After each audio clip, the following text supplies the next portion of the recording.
On this episode of the Procedurally Generated Show, Shannon takes a new Tetris game for a spin, Tony gets in a fight, and Ethan gets transported to another world. We also talk about all of the news regarding Nintendo's recent Smash Bros. Direct.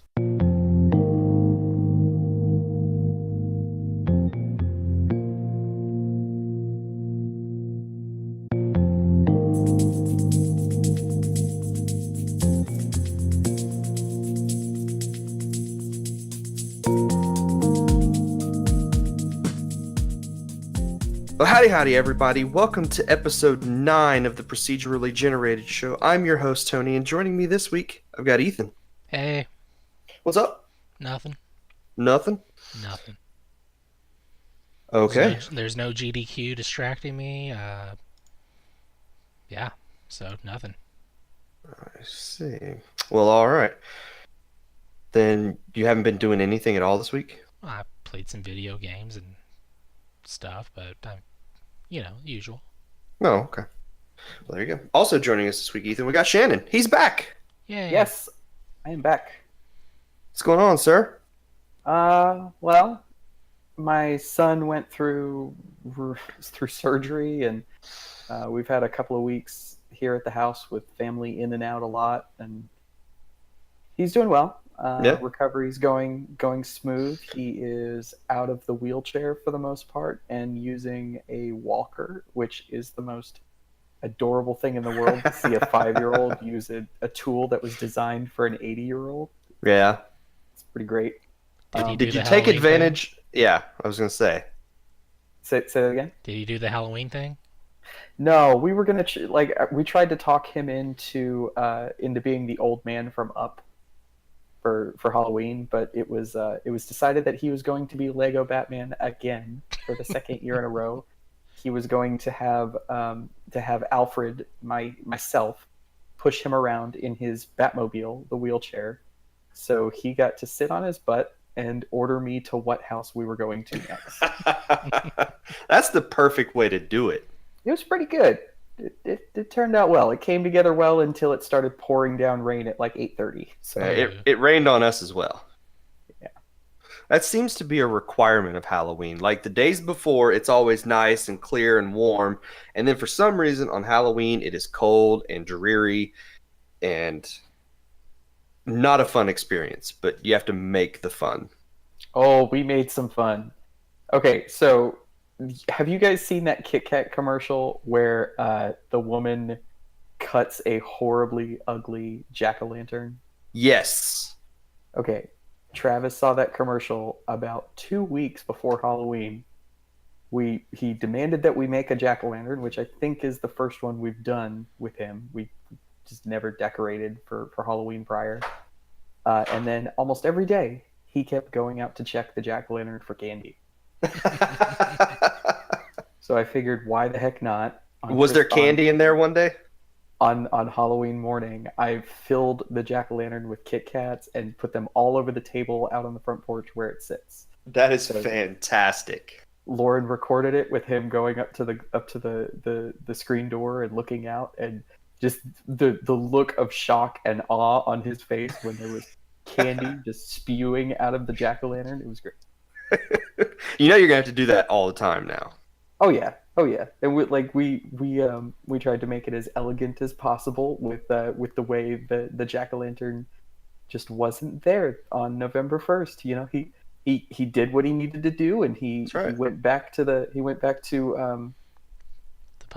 Halloween Town. So you know, Santa doesn't stick around till the 26th, so nope. So that'll be a fun tradition to repeat. So that will be. Until he catches you out there. No, unless my son starts waking up at the ungodly hours that I do to go to work, it'll never happen. I have a question. Go for it. Did you and your son watch the Charlie Brown Halloween episode? No, we have not seen The Great Pumpkin. I don't think I've gotten him to see it yet. Okay. So that might happen next year. That's a good idea. I don't know why I didn't even think about that. Yeah, that's absolutely required watching in our house.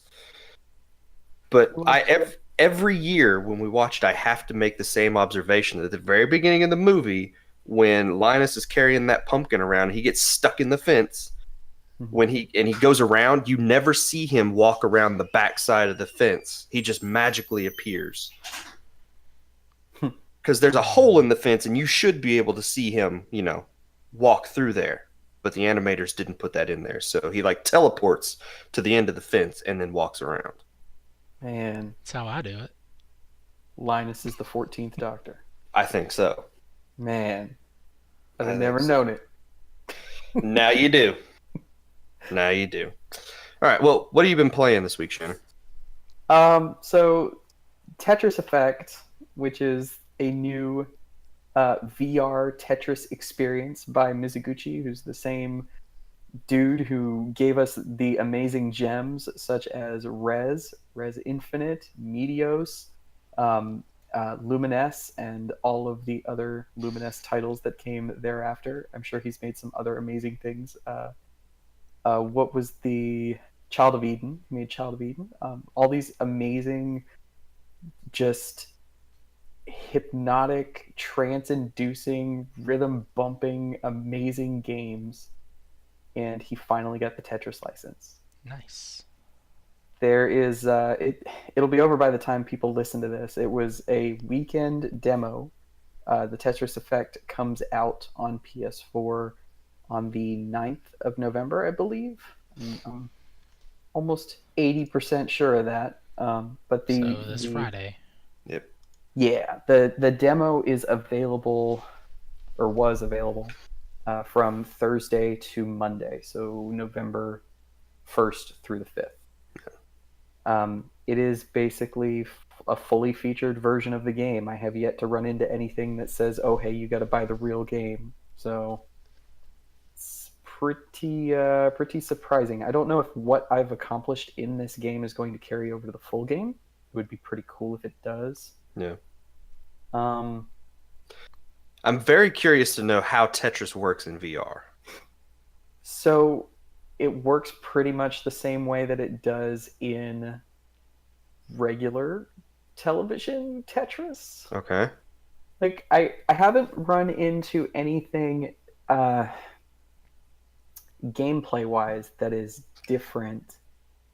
Well, I take that back. Okay, so when you are playing adventure mode, which is just like if you've played Tetris DS, when you play, I don't remember what the mode was called, but it basically takes you as far as you can go. It's like playing endless Tetris, and the more levels and lines that you clear, Mario is doing something different on the top screen, or it'll change to a Zelda thing, or the music is constantly going and getting more and more intense the more lines you clear and the faster the pieces drop. The same thing is true here, except the environments change. So you may start out underwater looking at manatees and stingrays, or manta rays and whales, just kind of like floating and swimming around the Tetris board. All the while, this amazing bumping track is going on in the background. And then once you clear 30 lines, it'll drop you into a new environment with its own stuff going on. And it just keeps doing that until you run out of lines to clear, or until you lose. Because you don't ever really run out of lines to clear. But, Yeah. There's also effect mode, which I fooled around with a little bit today. That is kind of like the new hotness, which is, if you've ever played Tetris Battle Guide and all those horrible things that you can do to your friends, imagine if every so many lines or so many pieces that you dropped, one of those horrible things was done at random to you by the computer. Oh, man. Yeah. There's also mission mode and a couple of other things in the effect side of the game. The effect side of the game has some cool leveling system where you pick your region. So you see this huge globe just kind of floating around, and you pick your region, and you now become a avatar orbiting the Earth along with everybody else that is currently playing. So over this weekend, the globe is just completely packed with avatars orbiting around the Earth. Weird. and you can kind of zoom in and look at different people's avatars. These are Tetris Effect specific avatars, so it's not like your PSN avatar, but they're very reminiscent of the kind of avatars that you got in the Luminous games.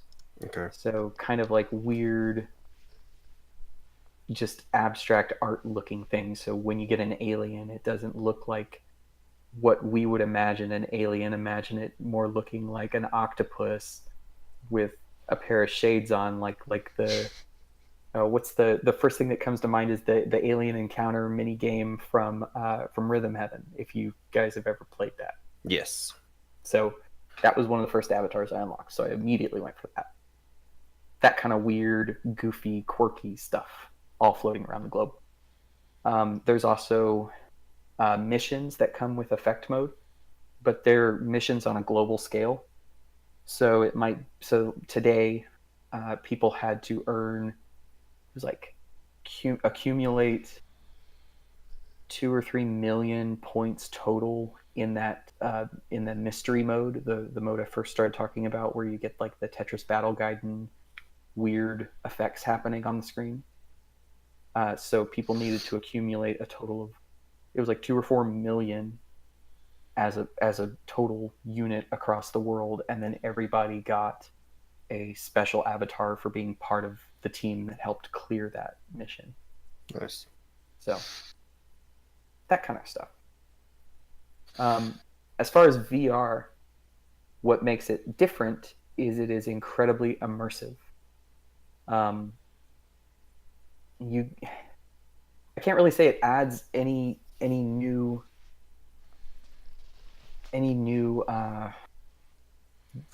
because it totally adds depth. I wanted to say it didn't add any new depth to the game, but it totally does, because these environments that are created that you just see on the screen when you're looking at it on the TV, now you're in the middle of it, and the Tetris board is just in front of you as you're under the ocean or standing in front of a volcano, or it's I don't know. It's really cool. It's like Res meets Tetris.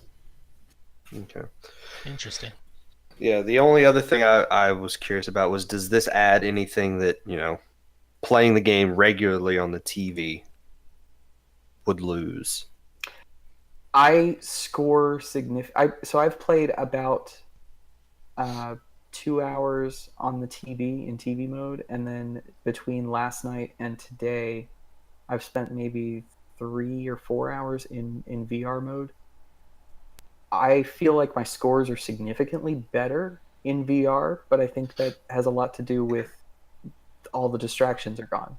Mm-hmm. I don't feel my eyes glancing anywhere other than that Tetris board. I feel like it is placed in a way that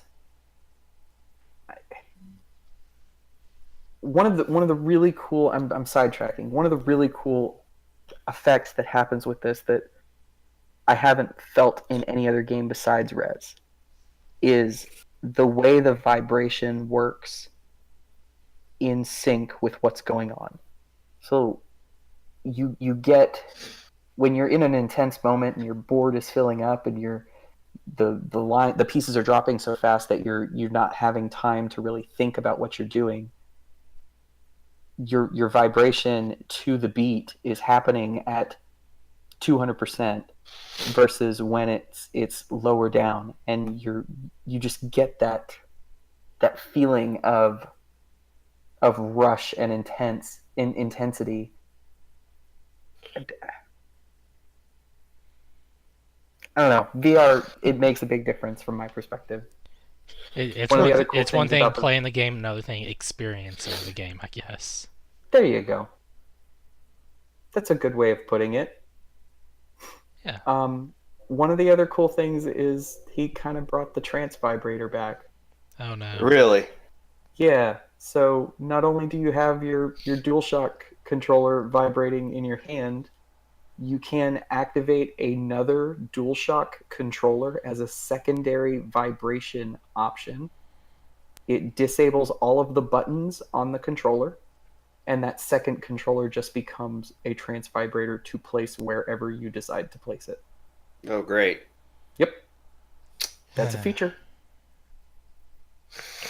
Well, we know what Twitter's going to be all about when this game comes out. I haven't seen anything about it online yet. Like, I'm very surprised. I only found it because I was digging through the menus. Because, anyway, yeah, trance vibrator lives. Great. All right. Well, is that it? Yeah, that's it for me. All right, Ethan. What about you? I don't know. I don't think I can follow up to that.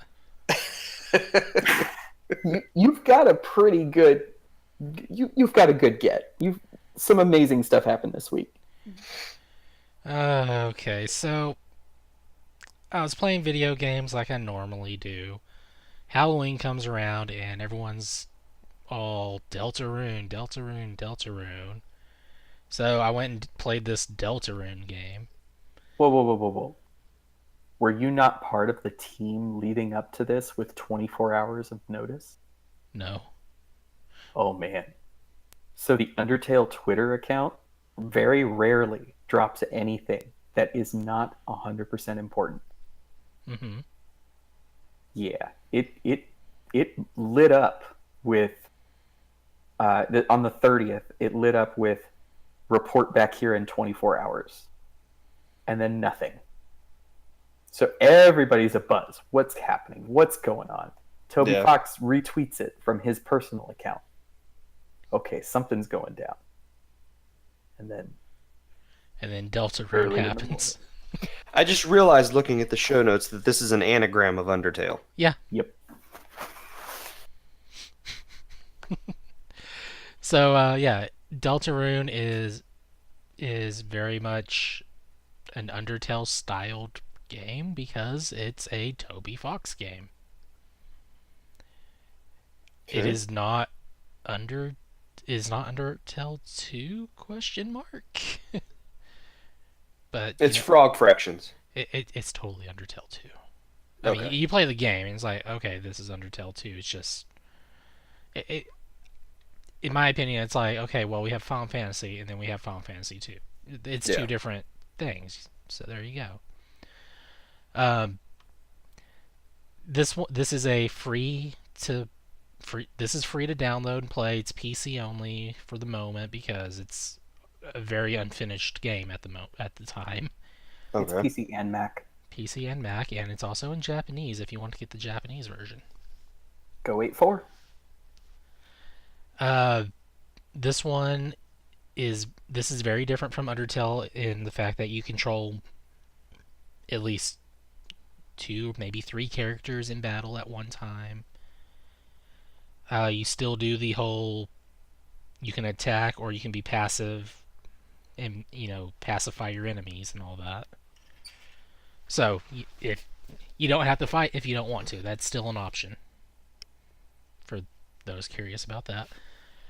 The other changes are there's a lot more color involved on the characters this time around, and that's one of the things holding back Toby on this one is because the first game, all his characters is in battle for the most part. All his characters are black and white. Mm-hmm. This time around, they're all fully colored and very animated. And there's just something about going into battle, and the first thing you have to do is waste your turn to warn the enemy you have a character that will try to kill them so that they can dodge the attacks. Interesting. I know nothing about this game. Aside from you streaming it for a little bit, I saw nothing about this game over the weekend. Yeah, I mean, I had like no intentions of downloading. I had no plans to play that. I was gonna do something else. Mm-hmm. And then people were like, "Hey, Deltarune's out. You should stream it." Okay. And so I did. And, the first part's like 2 to 3 hours, I'm told, and I'm like an hour into it. Second part, who knows when that's going to be out. But But Toby, I think, tweeted out that he's needing some help for it because it's a much larger vision that he has for this one and Yeah. everything. So he So can't. is this just supposed to be basically like a demo or a proof of concept for this game? I'm gonna say part one is like you're free to start, and then everything you want the rest of the story. It's like you're probably gonna have to pay for it. I'm guessing. Okay. I have no idea. This is like really early on, or uh, maybe he's gonna. I don't know. I would charge for like the additional parts, and then, or make it where they're like a bundle together or something. I don't know. It. He has said very little. Like Yes. very, very, very little. I have no idea. I'm just throwing out speculation right now. It's He did say it could take up to 999 years depending on efficiency level. It is also worth pointing out that if you are going to download this, pay very close attention to where you install it and where you leave your directory. Yes, uh, the uninstall program will uninstall the entire directory. Oh no. Yeah, Like, is this on purpose or is this just something that? this is by accident, Okay. but people speculated it was on purpose because of the agreement form when you install, like any game you install. It's like you agree to the following, blah blah blah. This one, it just says you accept responsibility for your actions whenever you go to install it. Okay. So people were speculating like, I guess I'm responsible for destroying my entire PC hard drive by uninstalling this. Time to start fresh. And I'm And just. Yeah, okay, go ahead. and here I am with it installed right into my program file on C drive. That's probably not the best place to install it. Well, if I had known that beforehand, I would. I meant to put it onto the backup hard drive, which is what I usually do, and I didn't even think about it. So I'm just scrolling through Twitter trying to see a little bit about this game, and it does look like the visuals are significantly upgraded from the previous, from Undertale. Yeah, he's had time to refine his style a bit here and there. So, um, yeah, I wasn't a big fan of Undertale. I never finished it. I didn't particularly like the first game. You're probably not gonna like You're this you're one. a horrible human being. There's no other way of putting it. If you know what, we can't be friends. Oh man. Yep. Sorry, Tony, you're off the show. Okay. Yep. I'm sad now. All right.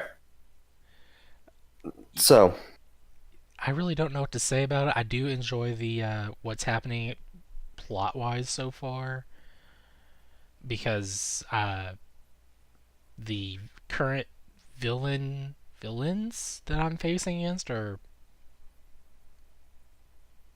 we'll go with interesting. Thank you for Okay. not trying to spoil anything, because I have lots of questions, and I am going to try and find some time to play this. Yeah, I'm gonna have to watch where I cut the video for this part of the video podcast. yeah, don't spoil it for people.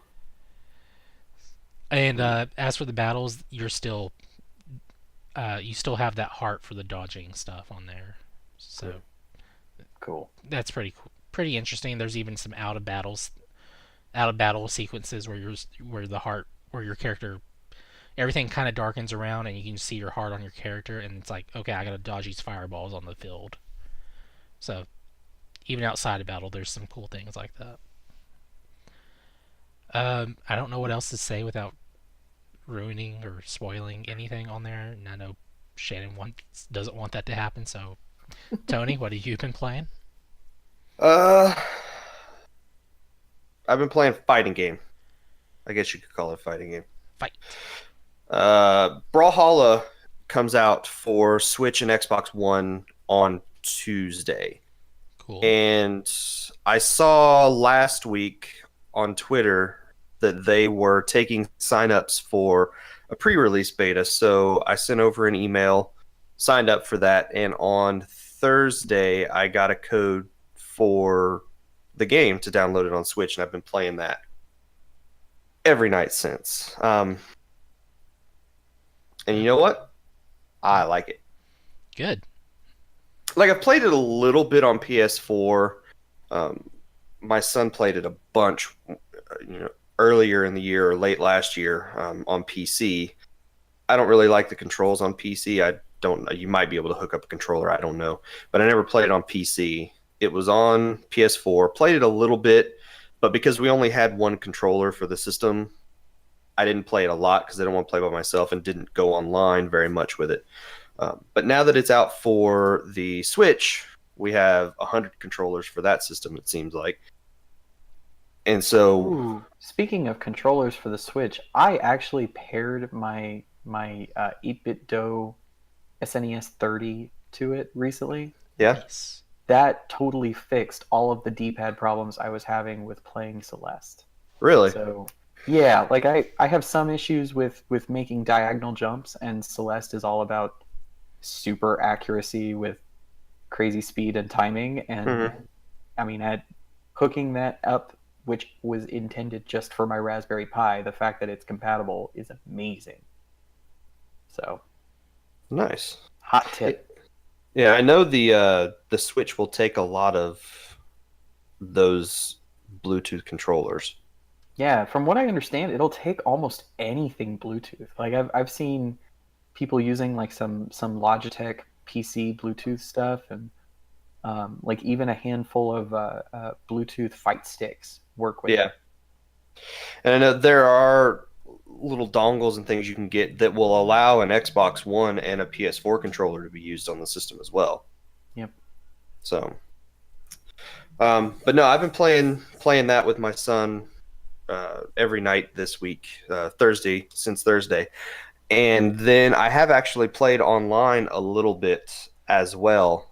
I've noticed that it's been a little hard to get matches, especially if you're wanting to play 2v2 matches with somebody in your house and then people online. It seems like nobody's playing the 2v2 stuff right now, and I don't know if it's just because the player base is pretty limited at the moment, or if people just aren't gravitating towards that and they're going with the casual four player free for alls or 1v1 ranked matches. Because it's been pretty easy to get into 1v1 ranked matches, and I've played a few of those. I've tried out all of the different characters. I think there's probably 6 or 7 that are available. The game's free to download, and it will be free to download when it comes out. It is a free-to-play fighting game. And they just rotate the characters, I think, every week. They'll give you 6 or 7 new characters that you can play as. Let me see. I'm trying to open up the roster right now. Actually, it looks like there's 7 characters that are free. And so every week those will switch out. And then you have the option to, if you want, you can just unlock the entire roster for, I think, $20, which is pretty good. There are about 30 characters, or actually it looks like it's more than that, about 40 characters altogether. I in the really game, like it. so- I hate it when you have to pay for character unlocks, but when a free to play or free to start game has one of those just unlock everything, here's the price point. I like that a lot, rather than the thing Nintendo seems to do a lot, which is keep throwing money at a random pull and see if you actually get it. Yeah.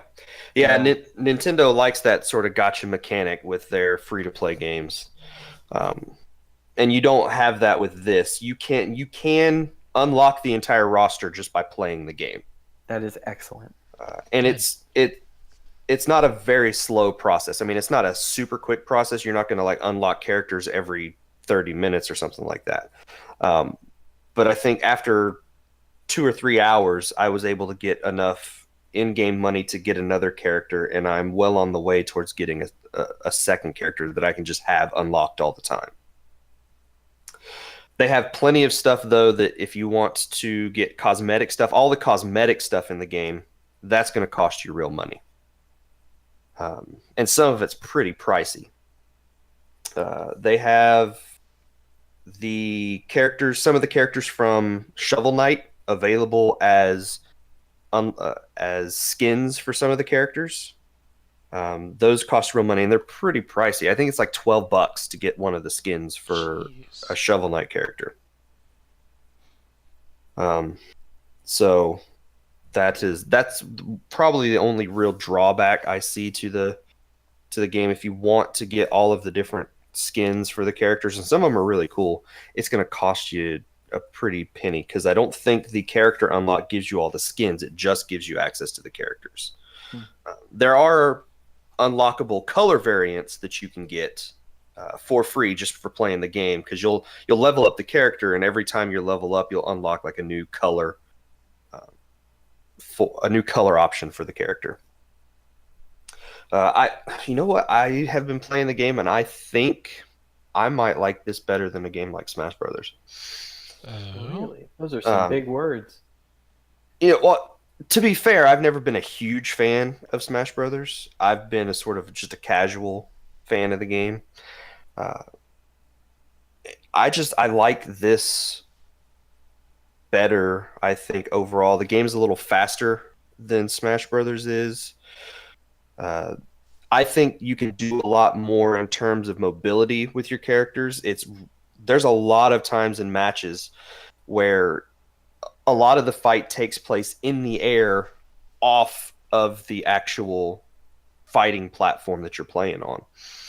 And if you get really good with that kind of stuff, you're going to be very successful in the game. It has where normally whenever you are off a stage and you're down below the sort of level of the stage in Smash Brothers, you're pretty much done unless you can, get a couple quick recovery moves. This has a lot of options for recovering off of the stage.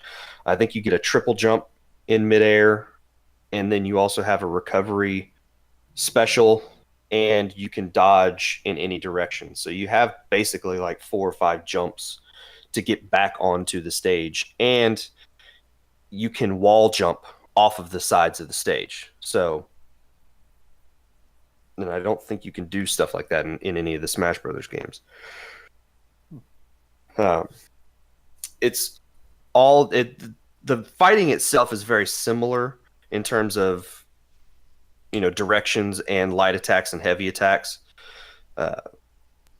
Each character has 2 weapons that are significant, or special to them. Some of the characters will wear gauntlets that give you grab attacks and things like that. There are spears that give your character reach.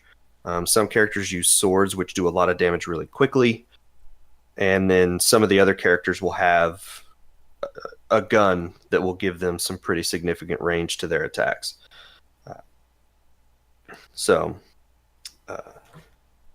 If you're interested in a fighting game and you can't wait for Smash, there are now 2 or 3 different options on the Switch. And I think this is probably the best of all of those options. First of all, it's free, and it's got a pretty significant character roster for people that are interested in different play styles. So check it out. I would love to play some people online with this and get some fights going. Do it. You don't have to have Switch Online to play, so that's another bonus in I think in the Brawlhalla box. So but that is what I have been playing. Do you guys have any other any questions about the game? No? Nope. Okay. Well, let's take a quick break then. We will come back and we will talk about the news.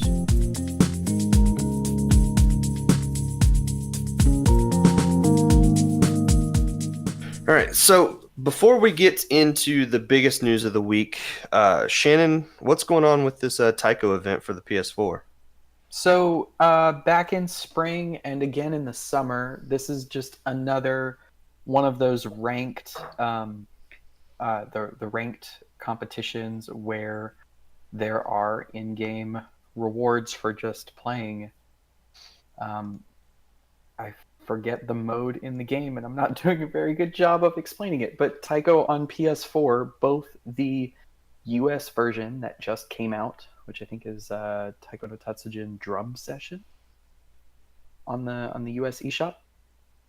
It is the worldwide event, and there is a handful of. I am trying to very quickly pull up my Taiko Time article. It's the Jump Out Worldwide ranked match, and it is live from the 2nd of November to the 13th of November. This works the same way it has in the past, where every time you play a ranked match, whether it is you winning or losing, you earn 1 point.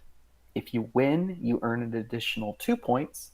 If it is a DLC song that you won on, you earn 1 additional point.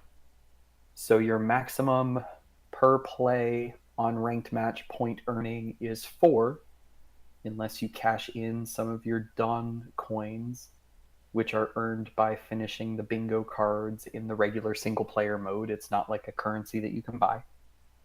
If you cash those in, like say a song pops up that's a DLC song, and you know it's a song that you can very easily beat whoever the opponent is, then you would cash in your Dawn coins and double your point payout at the end of the match, whether you win or lose. If you earn 120 coins, that's where the song, 120 festival points, that's where the song is. But I'm just going to run through the other stuff. So just playing one ranked match, you earn the title Hello World, which is like the thing that you would say as you jump into a ranked match. If you earn 15 festival points, you get a compass head. If you earn 50 points, 50, you get a rainbow body outfit, which is just a little rainbow that goes over your drum. If you earn 120 festival points, that's where you get the song Donshan Sekia Ryoku. It's pretty cool. I earned it today. If you get 150 festival points, you get the Earth body outfit. And if you earn 999, if you choose to go and max it out, you earn the title Master of the World. Cool. You also earn 5 Dawn coins for every 30 festival points you earn, so that's cumulative. Let's see. This coincided with the release of both Tycho Drum Session on the PS4 and blanking on the US version of the Switch, the US title for the Switch version, because in Japan it was just called Nintendo Switch version. Drum and Fun. Drum and Fun. Thank you. Yeah, so it coincided with the release of that. And one of the big pluses is this is the fastest I have ever earned all of the stuff except for the 999. Like, I don't ever care about the crazy title. I just want all of the outfits and the song. But in the past, in the spring event and the summer event, it took days to get this far because I was always going up against these Japanese players that are so much higher level than I am. Yeah. And they're playing these songs on Oni, and I'm just struggling my way through and collecting my 1 or 2 festival points at the end of every match because I lost. Now that this is opened up to worldwide play, and it's open to the European and US players that just bought the game in the last couple days. You're wrecking all the Americans. I'm wrecking people. It's great. So that's very cool. One of the cool things, if you don't mind, I'm going to take a minute to spin down the road of Tycho Talk for a minute. Okay. Okay, so one of the other things that they're doing with the US version, the DLC was not made available in Japan other than DLC codes that would have been like with pre-orders or like a pack-in with a purchase from Amazon. they just weren't available with the Japanese version for the Switch, but now that it's out in the US, they are. The crazy thing about that is these are completely different executable tiles on the Switch. You know how sometimes when you buy a game in a different region, it just gives it to you in every region? Mm-hmm. Yeah, not the case here. When you buy it in the Japanese eShop, it does not give it to you in the US eShop. It is something completely different because the Japanese version is called Nintendo Switch version and the US version is Drum and Fun. Hmm. Even though the DLC list is completely the same for both titles, all of the content is the same, even down to the translation. Don't ask me why I know. You know what? We're not judging I'm supporting this game. I'm putting my voting with my dollars, putting my money where my mouth is. The fact that this came out in the U.S. is a miracle, even if it was only a downloadable game. So they're just using the same translation that came out months ago for the Japanese version. Like, it's so weird. It's so weird that it's a separate purchase, that they're basically making two lists of DLC. I guess they had to make some sort of separation because of music licensing. Like, from everything that I've noticed looking at the two different files, I don't see anything missing from the US version currently.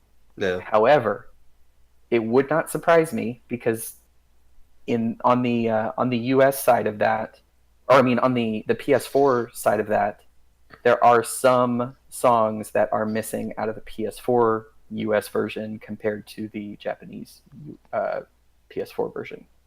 So it wouldn't surprise me if there's like a DLC pack that comes out that may have some song variations between regions.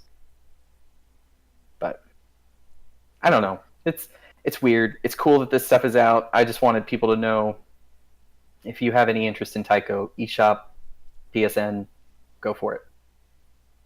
Okay. There you go. So, aside from that, I guess the biggest news of the week would be Smash Brothers. Am I right? Yes. I think Yeah. Nintendo, I think it was Tuesday, announced that there would be the final Smash Brothers Direct before the release of the game. And that would happen on Thursday. It would be 40 minutes long. So that's a pretty, their entire E3 presentation was 40 minutes long. Of course, 20 of that was Smash Brothers. And so now they did a 40-minute direct on Thursday, announced a ton of information in that 40-minute direct, including the last two, what they said were the last two fighters to bring the roster up to its full size. Those characters were Ken from Street Fighter, who is based on his Super Street Fighter 2 Turbo look. He's an Echo Fighter for Ryu. He's a little bit faster, and they made this thing about pointing out that the shape of his Hadoken was different than Ryu's. Okay. It's got more fire. It's got a little more. I think it's a little pointier too. Yep. So, Ken, and then the final character they announced was Incineroar. I am so happy he's in here. Really? Yes. I know when it comes to Pokemon, he's not my favorite Pokemon. However, it is the most fitting character. That is true. It's so good. Every single attack he ends in a pose. He's always been like just this amazing pro wrestling cat. And it just makes no sense. It's so cool. So that makes him the perfect character for Smash Brothers.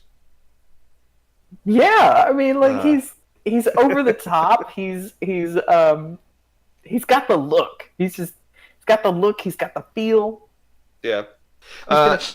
He's gonna fit it. The only thing I noticed was that his final smash, they call it the Max Malicious Moonsault. The problem is, I don't think he actually performs a moonsault at all in that Smash move. So it's a little bit misnamed. Well, I need to go back and rewatch it, but I don't remember seeing an actual moonsault in that Smash at all. just write an email to Sakurai, see if that gets you anywhere. It won't. So that they did say that those were the final 2 characters that were going to be announced for the roster, which brought the total playable roster to 74 characters. I think it's 76 if you include the Pokemon trainer as 3. Yes, they mentioned that. They said if you count Pokemon Trainer as 3 separate characters, there's 76 playable characters in the game. That is insane. That is also a straight up lie, and we'll get to that a little bit later. Because there's 77, because Incineroar can be Big the Cat. There you go. No, Nintendo straight up lied to our faces during the. Oh, come on! Quit being so salty. You knew it was going to happen. Well, yeah. Then they showed off a new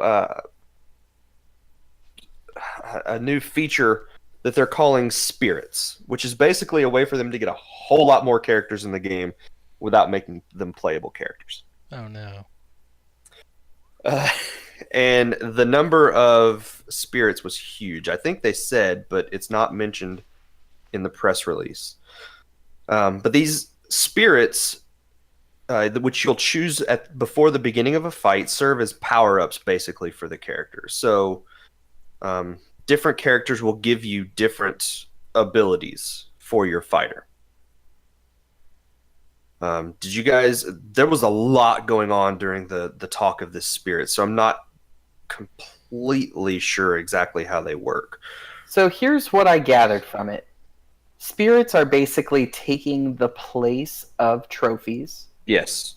Because they are going to be collectible.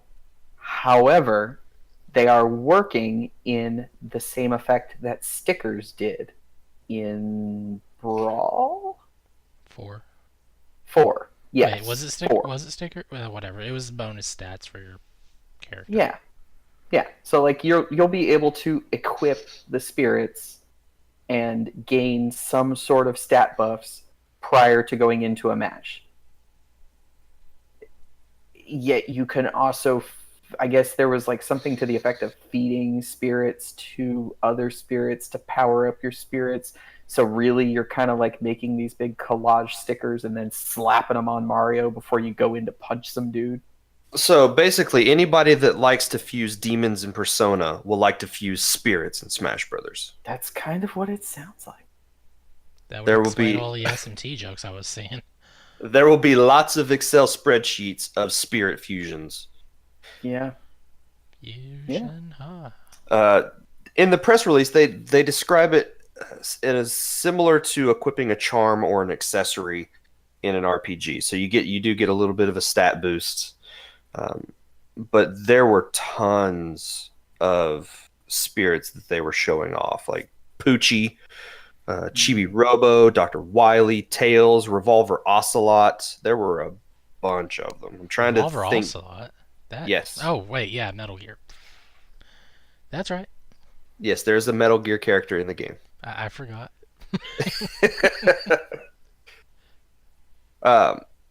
And the big way that you're going to acquire these spirits is to win spirit battles. And that's basically having different spirits fight against each other, if I remember correctly. Yeah, So I think it's similar to how some of the fights in Subspace Emissary worked, where if you want to acquire a certain spirit, you'll have to defeat particular characters like a giant version of Bowser and then a couple of Koopa Troopas, and winning that fight will get you some particular spirit. Yep. So it seems like they're all going to be themed around whatever spirit that it is that you're searching or trying to collect. And then it's not just winning the fight; it's also you have to shoot the spirit at the end. Like winning the fight brings you to this weird mini game that you could still fail. Did you see that? No, I I don't remember seeing that. Like there's shields that are revolving around the spirit, and you have to Yeah. shoot the spirit to capture it. And he made a point to say, like, if you shoot and you hit the shield by mistake, that whatever shield panel that you knocked off will continue to be knocked off in the next time you get to it, Wow. like, to make it easier the next time. Yeah. I thought it was silly that it's not a guarantee. Yeah, that is a little strange. So, what else did they show off during this direct? They showed off all the new amiibo for the characters, and those will be released in groups. So on launch day, December 7th, Inkling, Ridley, and Wolf will be available. And then the next group will be King K. Rool, Ice Climbers, and another character that we'll talk about in a minute. That's February 15th, 2019. And then sometime in 2019, Isabelle, Pichu, Ken, Young Link, and Daisy. I will be buying 2 out of all of these. So, yeah, I know the 2 you're going to buy in the last group. That is guaranteed. Because, you don't already have an Isabelle amiibo. Are you kidding me? I have like 7 Isabelle amiibo. I've got both of the physical, like the actual figures, and then I have a ton of cards that are Isabelle. Yeah. Why not get a third? Why not? And then Daisy will finally get that amiibo, and that's in the last group. That's sad. Like, she's the last one mentioned, just at the end. Oh yeah, don't forget Daisy. Oh crud, we got to put her in the press release somewhere. That's what it seems like. So they showed off some more of the assist trophies. The total number of assist trophies in the game, they said, will be 59. And some of the new assist trophies they showed off were Guile from Street Fighter, Isaac from Golden Sun, which we need a new Golden Sun game. Mm-hmm. Like, stat. And then the Fly Swatter from Mario Paint. Okay. That was very cool to watch. I also thought it was very cool that Guile just stands there and does nothing until somebody gets close to him. It was very clever, and then he does the kick, and then he combs his hair, and then he's gone. Yep. I mean, that's what happens in Street Fighter. So, and then they showed off Springman from ARMS as an assist trophy as well. Why is he not a playable character? I am wondering that myself. I had thought, but at the same time, I had said, previously, I think they're going to keep their fighting games pretty separate from each other. So I can see them not putting any ARMS characters as playable characters, but then at the same time, it makes sense to have an ARMS character as a playable character in Smash. Yeah. They showed off a bunch of new stuff for Mii fighters, including some new costumes like Chibi Robo. You can dress your Mii fighter up as Chibi Robo. Who were some of the other ones? Spring Girl was one of them. Spring Girl. Ribbon Girl. Ribbon Girl from ARMS. And there was one other one that they showed off, but I can't remember who it is right off the top of my head. They announced a new smartphone app for Smash. So, sorry, I'm just disappointed by that news. you will be able. It will come. It'll be available in the Switch Online app, like the Splatoon stuff is. So you would choose the Smash Brothers app inside the smartphone app. It'll allow you to do voice chat. It's called Smash World, and it will give you stats. You can post and watch videos, and they haven't talked about everything that this new app will feature, but that's some of the things they were showing, was the ability to post and watch videos and then see some stats.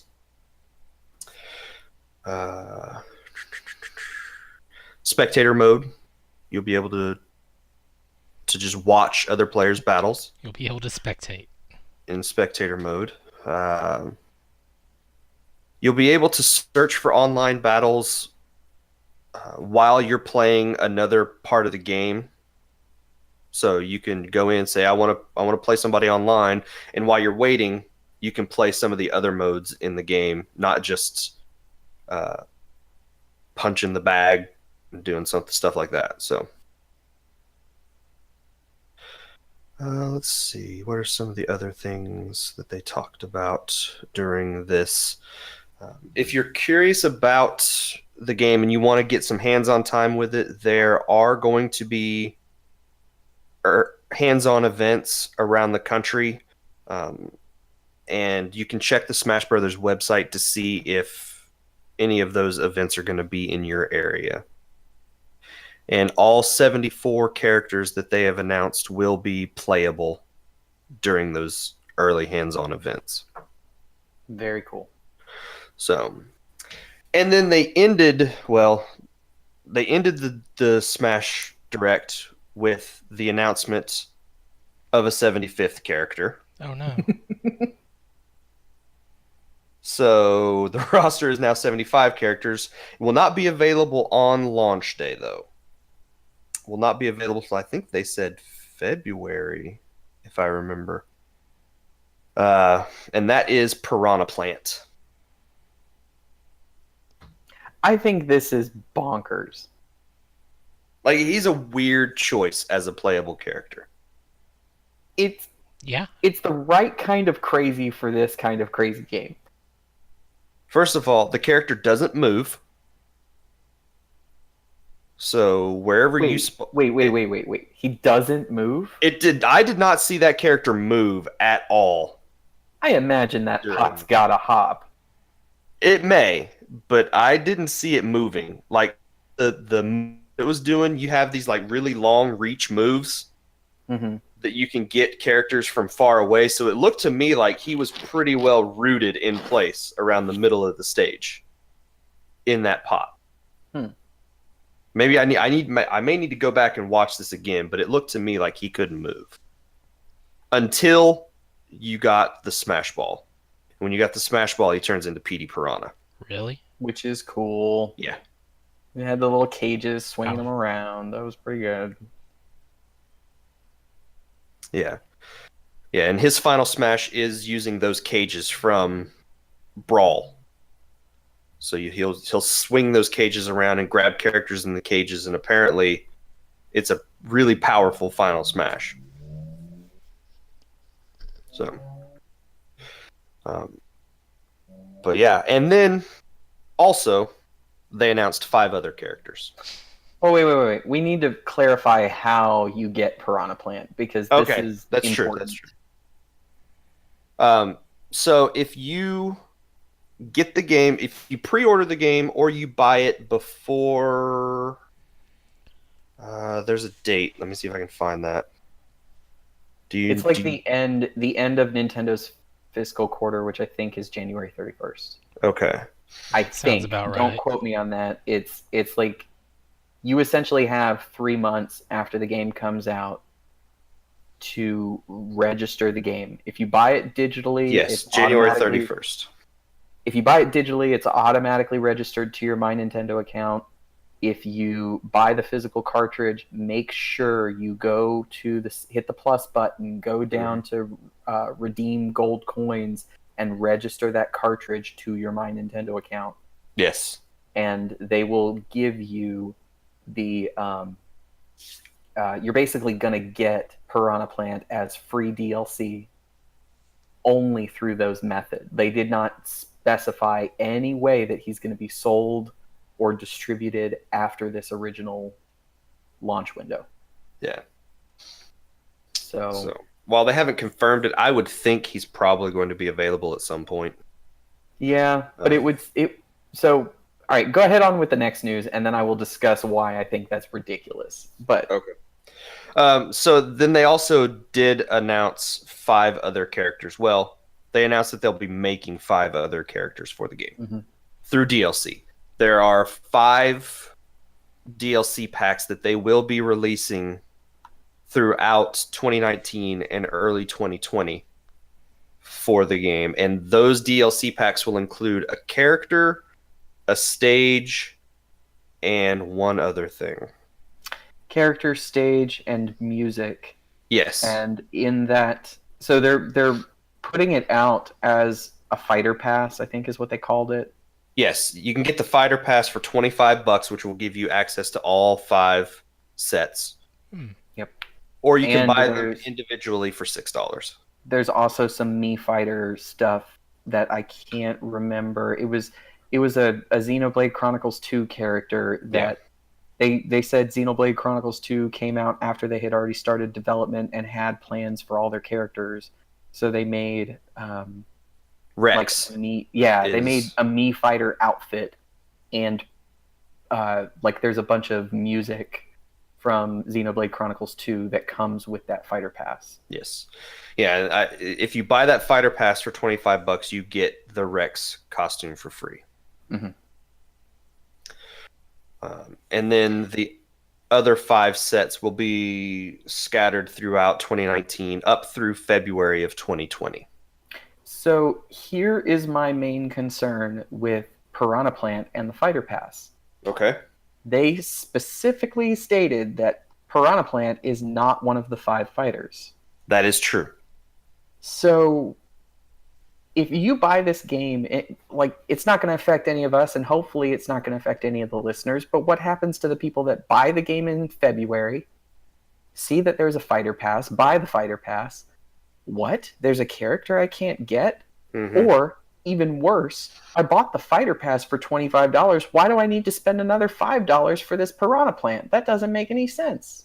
Yeah. So I really hope that at the very least, if people buy this outside of the promotion window, that if you get the fighter pass, Piranha Plant is added in as a free bonus. Cool. Yeah, I could understand them tying it to the fighter pass, but don't make people buy a season pass and then not give them everything. Yeah. Don't be Dead or Alive, Nintendo. Don't be Team Ninja, Dead or Alive 5 last round, final last round, triple final double down last round, and then all this DLC on top of it that you can't get in a bundle. Oh. Yeah. I can't even use... You know what? You want to talk about a ridiculous DLC thing. I like to use Store Parser to help me sort through pricing for stuff when it comes to digital content. Mm-hmm. If I look for anything under D, and keep in mind, Store Parser does a good job of giving you, on each page, a good 50 items. There are 6 pages of Dead or Alive DLC when you're looking through what's available on Xbox Live. 6 pages! That's potentially 300 pieces of DLC for a number of Dead or Alive games. Nintendo, don't do that. Be better than that. Yeah, you can do 7 pages. Yeah. No! Less than 1. I want 3 things I have to purchase. 2. You know what? I want to buy the game and I want to buy the fighter pass, and that's it. Everything else I want included in those 2 purchases. I'm going to guess that one of the fighters for that fighter pass will be a character from Xenoblade Chronicles 2. I would like to hope so.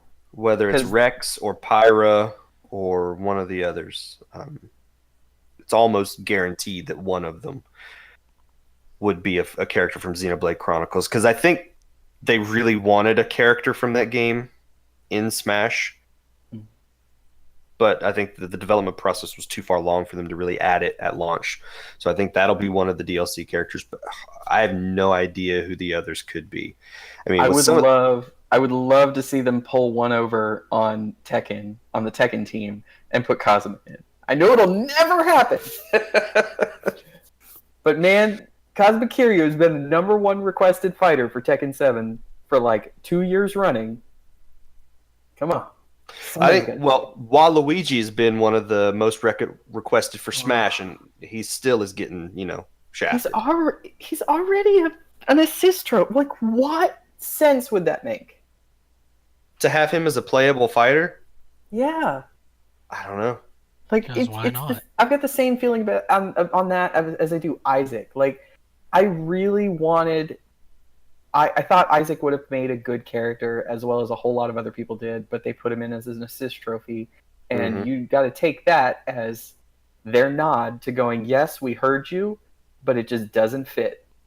Yeah, So okay, and let it but be. they've put some crazy characters into this game already. Yeah, yeah, So, man. what do you think? Would there be any third-party characters as these DLCs, or is it all going to be first-party characters?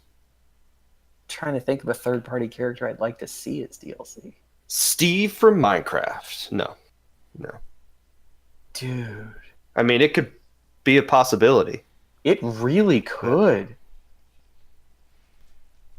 I know it probably won't happen, but simply the fact that they've already partnered with Nintendo for all of the crazy skin packs and all the stuff that are Switch exclusive, and they've come up with workarounds to make it, to make those skin packs not cross platform, but you can still use.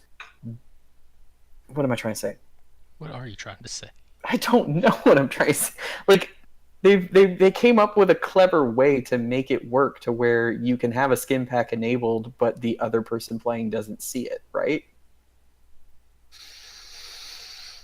I don't know if that's actually a thing or not. Okay, maybe I'm making something up. I'm a crazy person. Okay, never mind. So, Don Chan could be a playable character. No, No, no. I no. Man, I could I mean, see I could he is see a Don and Bandai character, isn't he? He is. I could see Don and Cat come in as an assist trophy, but I can't see unless they came up with like I forget the name of it. What's the Don that's got like the big muscly, big beefy arms and I legs? could not tell you the names of any of the characters from I Tycho. know. I can't remember. There's Micah. I know you're screaming. I can't remember his name. There's a name for it. Can't remember. I don't know.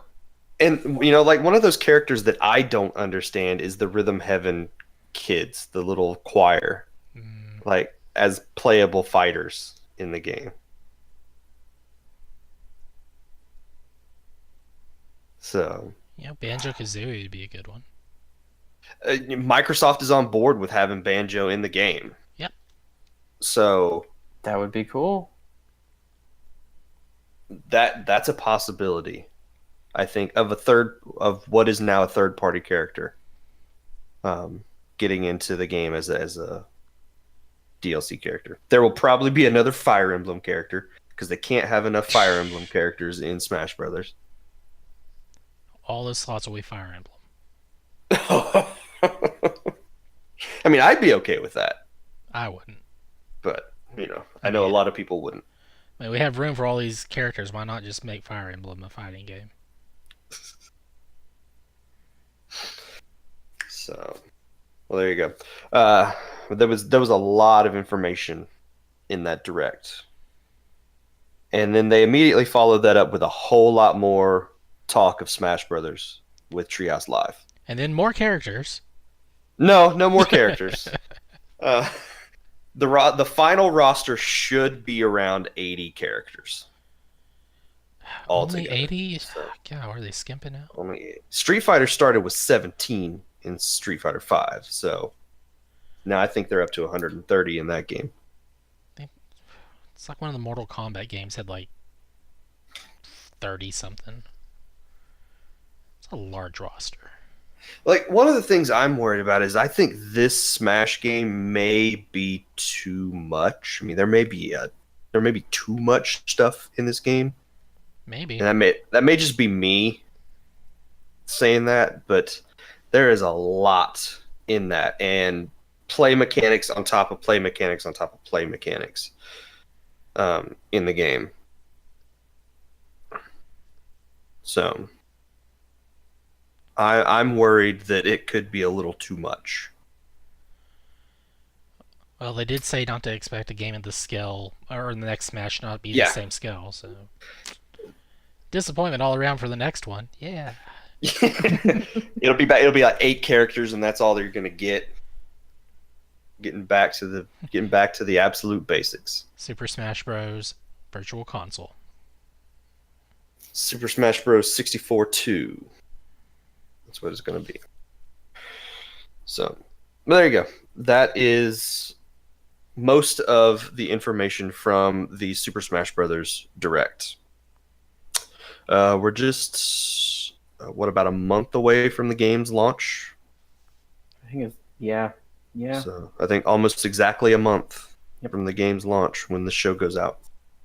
All right, guys. Before we go, though, we have to get to our listener feedback, and we got a couple this week. The first one comes from Chris via Facebook, who wants to know, what are our thoughts on Diablo Mobile, and have any of us played Red Dead 2?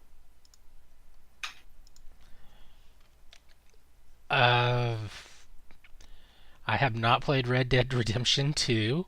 Neither have I. I have mistaken it for Star Wars talk repeatedly for, 2 weeks now? It's just that the people keep calling it RDR2, and the first thing I see is R2D2 for some reason. Yeah. Those are very different things. I want to play it, and I probably will eventually. Diablo Mobile, it could be hit or miss, really. BlizzCon happened over the weekend, and they announced a few things. Warcraft 3, they're doing a remastered version of Warcraft 3. Ugh.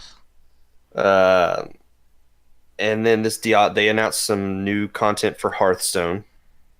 Of course. And then I think their other real big thing... 2 new characters for Overwatch, I think. Okay. Or at least 1, maybe 2. And the Overwatch World Cup was going on this weekend as well.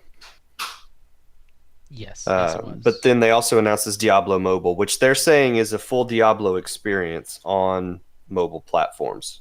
It takes place between Diablo 2 and Diablo 3. I saw some people get some hands-on time with it. The people who actually played it said it's pretty good, but the internet was not very happy with the announcement of Diablo Mobile. Of course, I mean, they're wanting a new Diablo game, and it's like, here, have a mobile game, and it's just, no, we want a new Diablo. Yeah. They want Diablo 4, not... No, we'll take this Diablo, whatever it's called for mobile, but, I mean, come on, it's mobile. Everyone knows mobile games are not real games. I think a lot of people will yell at you for that. That's fine. I mean, I agree with you. I'll set up a table. I'll put mobile games are not real games. Change my mind. All right, Steven Crowder. So I haven't seen a ton of stuff on it. I have seen some hands-on impressions of it. I'd be interested in checking it out just to see. But yeah, don't go into that game expecting it to be Diablo 3 on your phone, because that's not what it's going to be. So, did you have a chance to see any of that, Shannon? No, I have honestly no clue. And as far as Red Dead Redemption, I have not played it. I own the first game, but I have not played that either. You have Red Dead Revolver? Is that completely different? That's the first game. That's like a PS2 game that was the original game in the series. Okay. Was done by a different developer. It's not really Red Dead Redemption. It's what led into it, really. Yeah. It's still a John Marston, I think, in the same game, because they had like the same facial scar stuff, if I recall. I think it is the same character, but I think Rockstar has said that Red Dead Redemption is really more of a spiritual successor to Revolver than a true sequel. That's fair. So, the only Red Dead stuff I've played was the zombie game. I played that too. So, I have not actually played either of the main games in the series. But Lang via Twitter wants to know, no matter how mediocre a Sonic game is, the soundtrack is always top-notch. That said, is there a song from the Sonic series that's better than Can You Feel the Sunshine from Sonic R? Rolling around at the speed of sound. Places to go, want follow my rainbow. That one. City Escape for Shannon. Like, I don't know any Sonic songs off the top of my head aside from Green Hill Zone or Chemical Plant Zone songs. So I am not the best person to answer this question. So I went and did some research. I listened to the song before the show. I did some research before the show, so that way Shannon and Tony could listen to "Can You Feel the Sunshine?" And there is a lot more Crush 40 songs out there than I thought there were for the Sonic games since the Sonic Adventure came out. But I'm gonna have to say I like Sonic Racing better than "Can You Feel the Sunshine?" Okay. Everybody's Supersonic Racing, whatever it's called. All right. Well, there you go. And then our last one comes from Cole via iMessage. So I reminded him before the show started. Okay. That's how we got that. What did you think about the new Smash Ultimate trailer, and why Kirby?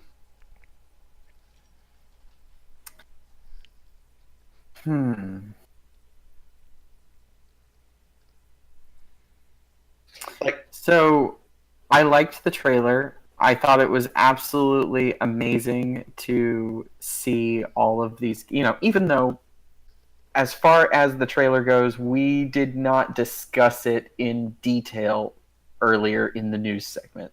No.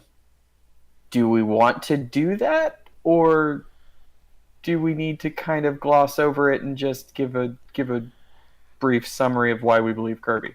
Let me go first. Okay. Okay. I'm not going to talk about the trailer, but I will answer for why Kirby. Sakurai? Yeah. Or whatever his name is. That, HAL Laboratories, without Kirby, he probably wouldn't be where he's at today. That may be true. I mean, come on, it's Kirby. All I'm going to do is quote the great Shelby Coulter, Kirby is video games' greatest hero. So, see, there you go. Like, Kirby, if not for Kirby, this whole Smash things are going down, and Kirby's got to save the day, and he's the perfect choice, I think. So, like, I'm interested in this adventure mode for Smash, even if I don't play any of the other stuff. So, like, I loved Subspace Emissary. I want this kind of just weirdness in a Smash game to play. We want Travis Touchdown in Smash. Yes! Why did I not think of that? Oh, that's a great pull. No, my answer will always be Jill from Drill Dozer. I didn't think about that till Tony said Strange. So, all right, there we go. Man. So my mind has just exploded. That would be so cool. Odds of that happening? Like, none. But it would be amazing. If this was Smash Ultimate, I'd say 63%. A low 63%. A low 63%. Yeah. KK Slider, playable character, Smash Brothers Ultimate. I wouldn't want to play as KK. I'd rather he just be in the background playing music for me. That's all he needs to do. Yeah. Yep. So, all right. Well, that will be the show for this week. So, thank you, Shannon, for being on the show. It was a pleasure. And Ethan, thank you as well. To everyone from the Destiny 2 Data Drain clan, Moon's haunted.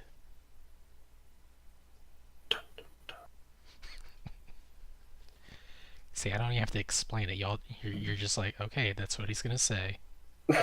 Okay. Whatever. If you want to reach out to us, we have tons of new ways to do so. You can email us at podcast@procgent.com. That's PROCGENT.com. You can send us a voicemail if you want by clicking on the voicemail link on the right side of the website. You can send us voicemails up to 90 seconds in length, and we'll play those on future episodes of the show and respond to the questions that you have. If you like what we do here, you can now support us on Patreon, patreon.com/pgint. Patreon supporters will get a video version of the podcast a day early. These will normally go out on Tuesdays. Patreon supporters will get them on Monday. Follow us on Twitter at twitter.com/progenint. Check out our YouTube channel that we've got and see the content we've got going on up there. And then we still do have the Facebook group where you can interact with us on a daily basis as well.